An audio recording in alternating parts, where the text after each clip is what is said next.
Welcome to the Swedish Rumble Show. Maguire, McTominay, Fred, Bailey, Donny. Reports have everyone getting sold. Could this mean that Manchester United could afford Harry Kane under the FFP rules in a last-minute ditch during the transfer window? Let's find out.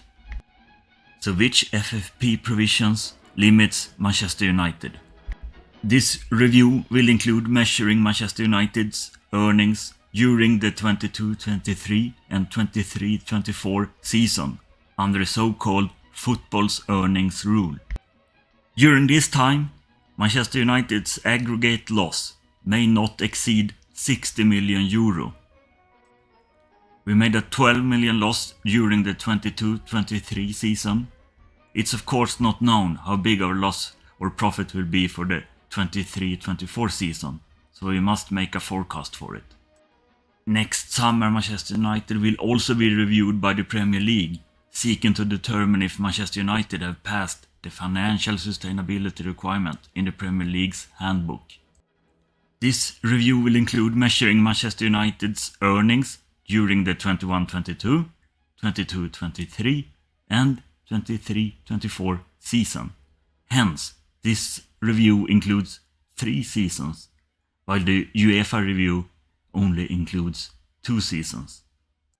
During this period, Manchester United's aggregate loss may not exceed £105 million if Manchester United obtains a secure funding commitment from its owners. For more on that, check the FFP episode. We made a 12 million loss during the 22-23 season and a 112 million loss during the 21-22 season. These numbers are adjusted according to the provisions. Again, it's of course not known how big our loss or profit will be for the 23-24 season, so we must make a forecast for it.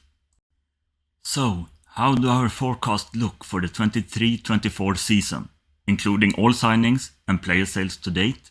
This is how we would perform. Our forecast showed that we would make a 9 million profit next season.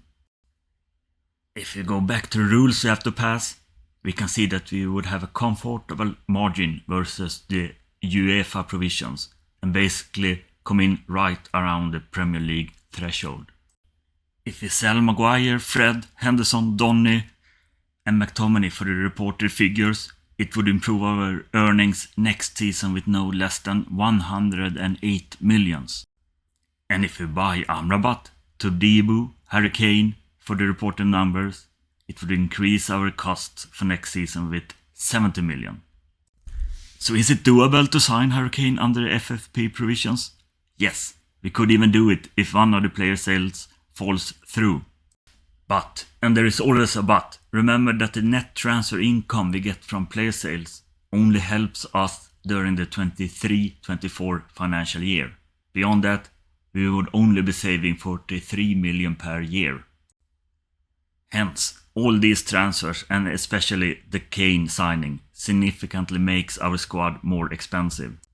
We are not yet finished with our forecast for the 24-25 season, but a rough estimate is that these investments would mean that we only would have a limited transfer budget next summer as long as we qualify for the Champions League, but that we would get in trouble if we didn't. Harry Kane's wage demands are reportedly very high, and that makes him a really expensive signing. We hope you enjoyed today's show, and if you did, please do not forget to like it and to subscribe.